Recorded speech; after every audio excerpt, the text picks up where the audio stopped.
nuns.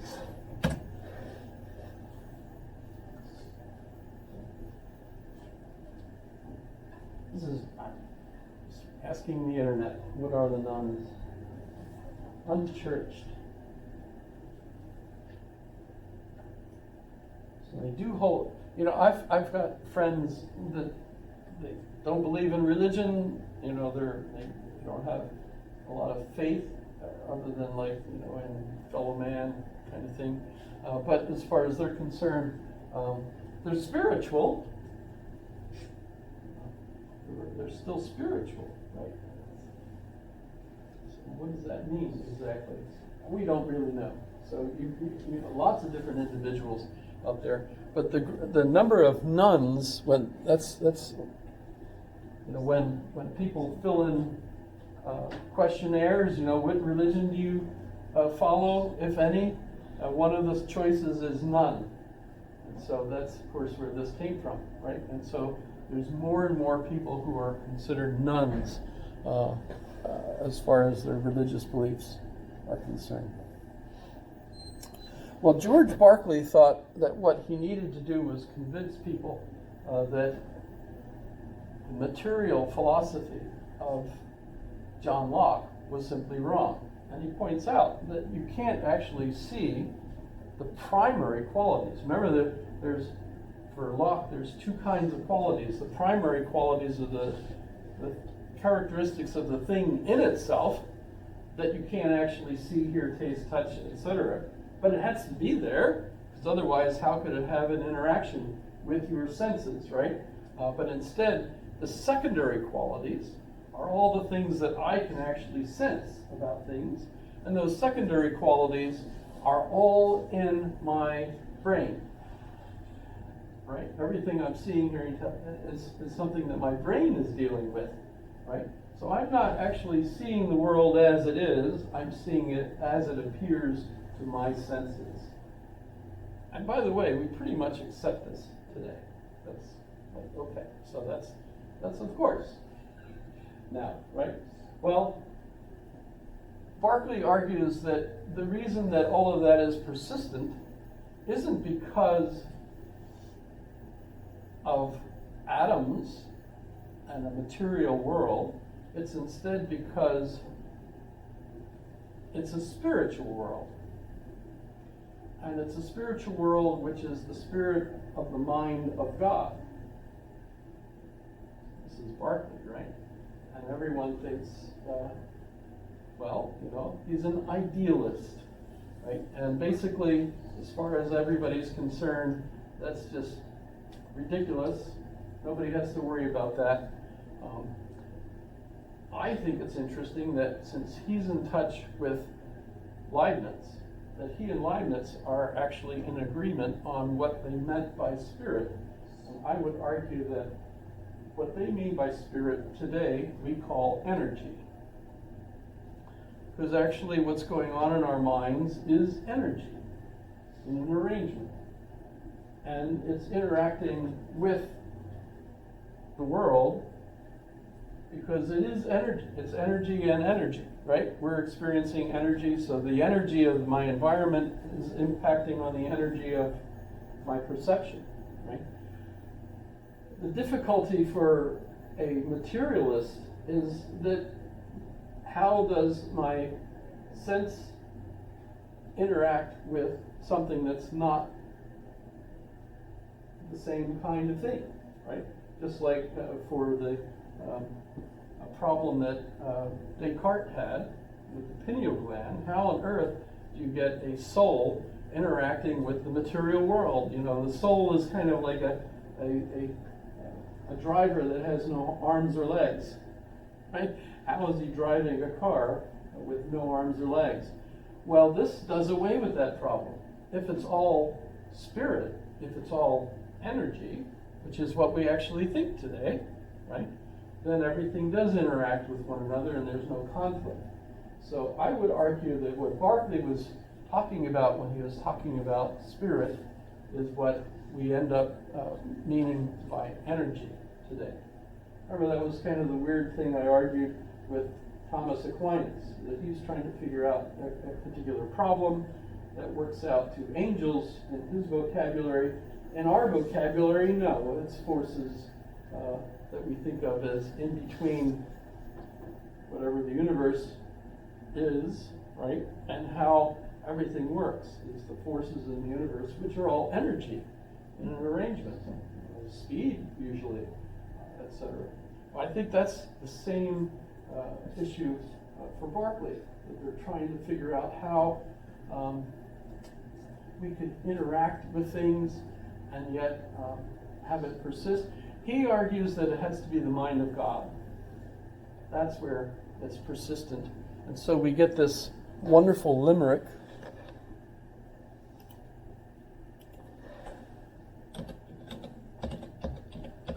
Probably had it on that page. Did I spell limerick right?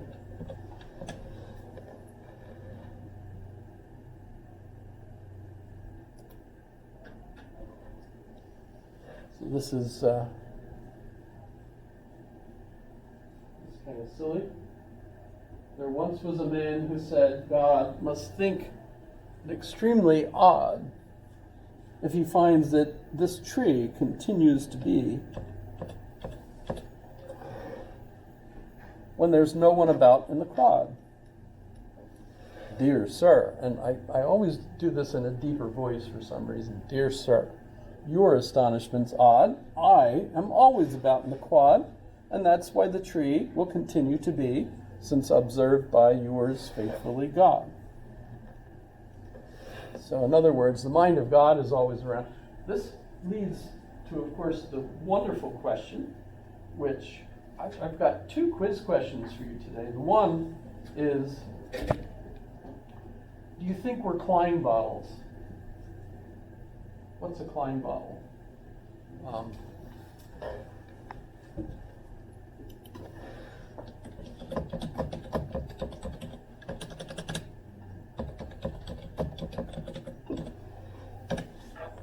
That was the quiz question? That's one of them. You get your pick today. You could do both. They're both fun, I think. So what's a Klein bottle? This is a Klein bottle. What's the question? Do we think we are that? Is that what you said? Do you think human beings are like Klein bottles? It's if you're like on a. There's only one side. It's if you it's draw like a line and go like a if Mobius you draw strip. a straight line, yeah, you'll go on like both sides. you're on. Yeah, this is a one-sided bottle. Yeah. The inside is the outside. And, our skin is actually an organ, right? That wraps around, goes in, and comes out, etc. Right? So in a sense, it seems to me like we're Klein bottles. So that's one possible quiz question for today that you could puzzle. And I have a link to a fantastically funny video, a TED Talk on the Klein bottle, which is absolutely hilarious. But the other one is, if a tree, this is another possible quiz question for you. If a tree falls in the forest and there's nobody there to hear it, does it make a sound? How many of you have heard that question before? Now, here's the context for it, right? If you're Bishop Berkeley, and you've got that tree,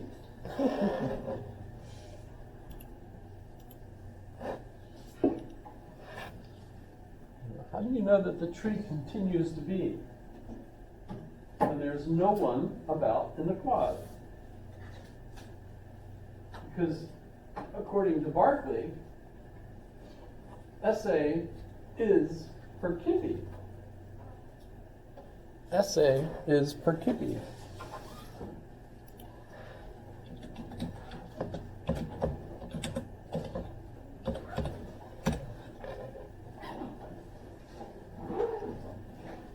Which translated is to be, because SA is the verb to be,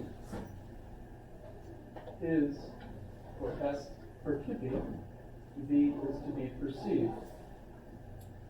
If something isn't being perceived by a mind, then it doesn't exist. That's Berkeley, right? Well, the trouble, of course, is how do you account for the tree continuing? So like, how do I know that you are all there? I don't see you right now. Aha, you are there. Stay there. Aha, you are. Were you only existing there when I'm perceiving you? When I look away, I don't see you anymore. So how do I know that you're there? Well, for Berkeley, God sees the whole quad even when there's no one in the quad. So that's why the tree continues to be, right? David Hume, by the way, is going to come along and say, what tree? What quad? So you might say, according to John Locke, of course a tree falling in the forest makes a sound even if no one's there. Because it disturbs the air, and the air, being disturbed is sound, right? Berkeley is going to say no. The whole reason the tree makes a sound is because of the mind of God, and I perceive it through the mind of God. So it's like one big, happy spirit. But David Hume is going to say, what tree? There's no one there. What on earth are you talking about? So, an easy way out of this would be maybe three different contexts of speech.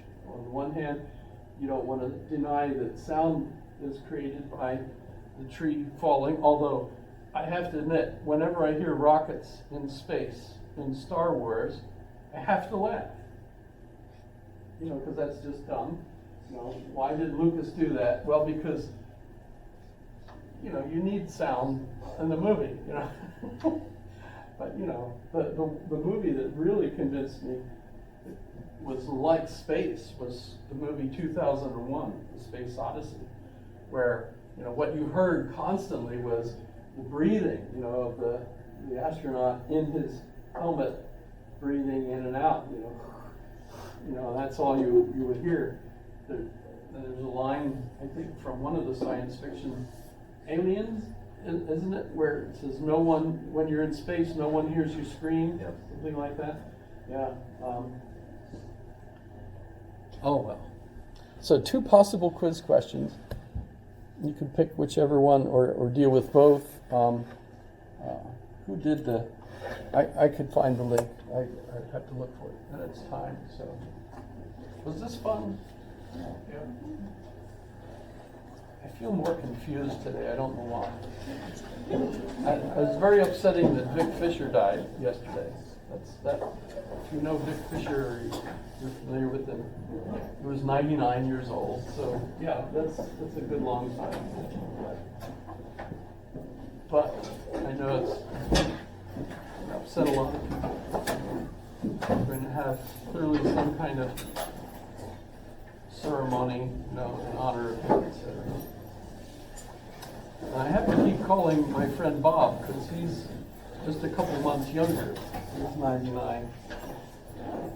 Once you get that old, you could die any moment. He died suddenly. Well, everybody dies suddenly because you're alive, and then you're dead, right? So.